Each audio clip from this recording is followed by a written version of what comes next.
Hi there, and thank you for joining me for today's live reading of The Daredevil by Nadia Han, and this is presented by Itsy Bitsy Book Bits. Prologue. Royce. My heart pounded as I walked toward that damn church. I didn't want to come back here, but I had no choice. I almost shit my pants yesterday when I witnessed the murder with my friends. It had taken all my courage to return to this dumb place today. Dumb idea, yeah, I know. What the hell was I thinking? My pulse pounded in my ears as I glanced around, making sure those guys dressed in dark suits and the man with the slash across his face weren't around. His words from yesterday rang loud and clear in my ears. My friends and I had never been this frightened before. Tell no one nothing. If you do, they will find you and they will kill you and your families. Understand? The thumping in my chest drowned out his words so I could focus on my sole task for today. Saturday afternoon, downtown Providence wasn't packed because the nearby office buildings were closed. Sweat trickled down my back, and it wasn't from the June weather or the bright sun. Terror was a beast wreaking havoc in my body, and I tried my best not to succumb to it. I imagined myself as a warrior in my video game, trying to defeat the beast. I can do this. Go in, find my phone, and be out in a few minutes. Fighting the tremble, I approached the abandoned property wearing a t-shirt, old jeans, a baseball cap, and a backpack. I glanced at the city map and pretended to be a tourist in case someone spotted me. With several colleges around this area, they probably thought I was a college kid with my height and lanky appearance, which would hopefully help me blend in. With each step closer to the church, my fingers quivered, shaking the map. Nerves and a wave of nausea stirred in me. I stepped onto the concrete stairs, the sound of my breathing loud in my ears. Returning to this dangerous place either made me really stupid or really brave. I hadn't slept all night because I feared someone would find my cell phone, which I dropped during the chaos. Maybe it had been broken. Maybe some homeless guy had taken it. Or maybe one of those dangerous men found the phone and hacked into it, getting my private info and pictures of my home and friends. Shit. My stomach twisted at the thought, and I forced myself to stop thinking about horrible scenarios. I needed to grab my phone and get the hell out of here and never think about this place again. If Aunt Clara knew about any of this, she'd be devastated. She'd work hard to take care of me. My mom died when I was 8 years old, and Aunt Clara took me in and cared for me like I was her son. I'd been living with her ever since and feared that one day she might not want me anymore. Stop the moping already. Fear numbed me as I made my way to the side of the church, looking on the ground for my cell phone. "Where are you?" I whispered, as though it could hear me. If I couldn't find it, I'd have to pay for a new phone, which wasn't cheap. The black case with a purple lightning bolt representing my favorite superhero, Thor, the god of thunder, shouldn't be hard to find. I looked under the bushes and in the scrubby grass and found nothing. Shit, where was it? I just wanted to find it and leave. I walked up to the wall where I jumped from the balcony the day before. Was it still up there? No, it couldn't be. I'd had it in my hands because I'd been monitoring my drone, making sure it had landed safely, which it did. I was about to wander to the other side of the church when I noticed a small box on its side, overflowing with junk. I kicked the empty cans, bottles, and scattered papers aside, and my phone gleamed in the afternoon sunlight. Relief burst through me as I picked it up, wiped the nasty goo from the screen, and examined it for any damage. No damage, but also no battery left either. I tucked it into my pocket and would have cheered, but I was afraid that would attract unwanted attention. As I made my way toward the stairs that led back to the street, a strange feeling settled in me. I don't see anything that belongs to him. No need to worry. A man's voice sounded somewhere close, inside the church perhaps.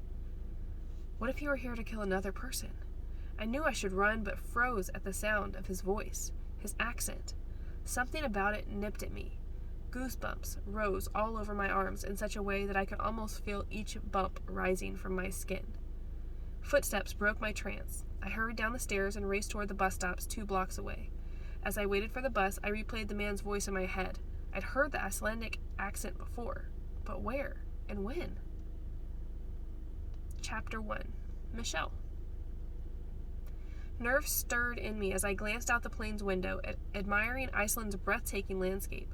Coming back a second time brought an odd feeling I couldn't describe. Excitement? Dread? Something in between? It was a strange sensation I couldn't pinpoint.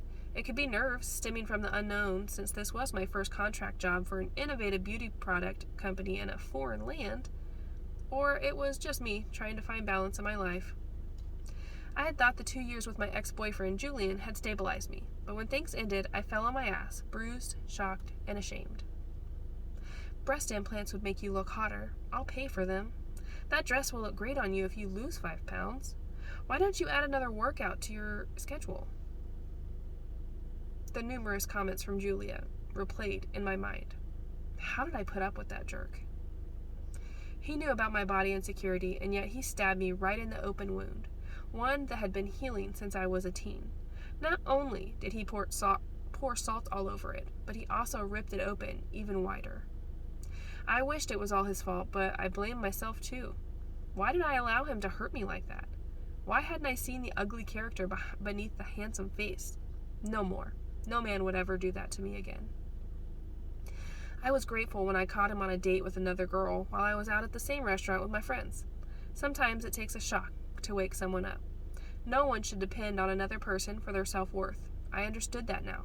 Most of all, no one had permission to make me feel worthless. Stop thinking about that jerk. Focus on the future. My body relaxed as I switched my thoughts to why I was heading to Iceland. A thrill rushed through me at all the new possibilities. The adventure would remove my mind from the monster living in my psyche. The monster few knew about. I'd be spending 2 months in this beautiful country documenting new beauty products. They'd hired me to blog about their unique products made from volcanic mud. With my worldwide following, I could help launch their business globally.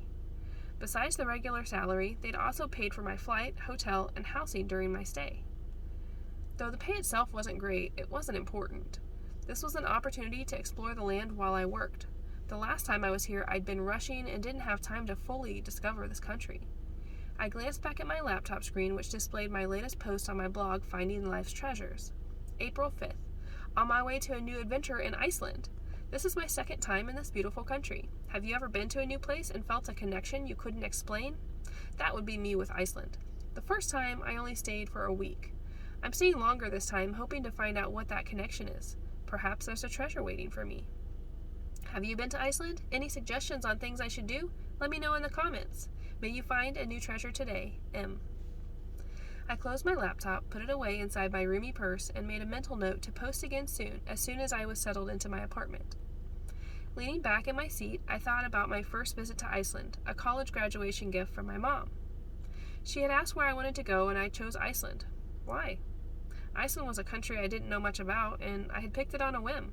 Spontaneity could be a good friend. Sometimes it was best to let the universe guide the way because some choices I'd made in the past had been wrong for me. Julian's face wanted to pop into my vision, but I stopped him. Go away. I loved to travel and spent a lot of time on the internet browsing all the wonders of the world. I'd started finding life's treasures in college, documenting my life. It was like my diary, though I didn't put personal stuff on there, just my thoughts on places I'd been to. The blog took off and I expanded to other interests besides traveling. I talked about life and everything that was important to me. It humbled me that people liked what I had to say. I couldn't help but think about this second visit as a symbol of my renewal.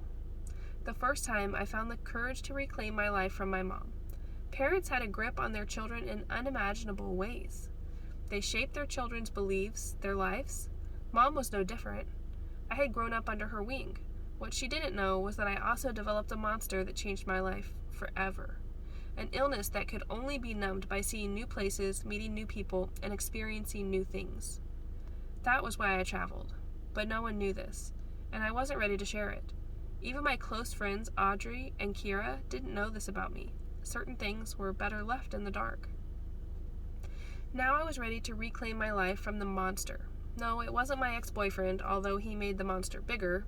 Julian didn't have that much power. Was there such a thing as rebirth? I supposed people deserved as many chances to remake themselves as life required, right? In my book, they did. A woman with blonde hair walked down the aisle with a pretty girl about 8 years old. She carried a book about volcanoes. "I can't wait to see the geysers, Mom." The mom whispered, "Honey, keep your shoulders and back straight while walking. I don't want you to forget your good posture. We have that pageant coming up. The judges will look at everything." Okay. The cheerfulness on the girl's face dimmed as she stood straighter. Her mom missed the frown that came after. I saw it, and my stomach twisted uncomfortably.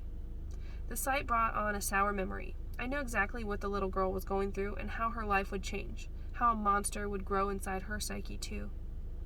I tried to look on the bright side. Maybe she'd grow up loving the beauty pageant world and the glitz and the glamour it offered. Or maybe she'd be like me, hating it. I desperately wanted to intervene and talk to the mother, asking her to pay attention to her daughter's needs, but it wasn't my place. So I said a prayer for the little girl, hoping she'd find her way faster than I did. A few minutes later, the girl walked up and down the aisle, humming a tune. She glanced my way and noticed my Hello Kitty mousepad. I have one like that too. Mine has more hearts on it. Her blue eyes sparkled, lighting up her face. Hello Kitty is awesome, right? She beamed, and for some reason, I felt the need to say something. Are you taking part in beauty pageants? She nodded. Yep. Does it make you happy? Sometimes. She lifted a shoulder. I smiled and placed a hand on my heart. Do what makes your heart happy. Hello Kitty would say that too. She's a smart cat. She smiled, waved at me, and walked away. I didn't know if my words meant anything to her. She'd probably forget them by tomorrow, but I felt the need to remind her how important inner happiness was. The pilot spoke into the speaker in English and then in Icelandic, announcing that the plane would land soon. The plane landed 20 minutes early, and I retrieved my luggage. A car service was supposed to pick me up, so I stood by the door looking for someone holding a sign with my name. A bald man of average height, wearing a brown jacket and khakis, glanced at his cell phone and then looked at me with a friendly expression. He strode over with a smile. You must be Miss Michelle Yates? He showed me a picture of my blog profile. I am. Nice to meet you. I'm Oscar Carlson. I'll be your driver in the city. Let me get that for you, he said with a slight accent. Reaching for my luggage, he led me to a black Land Rover.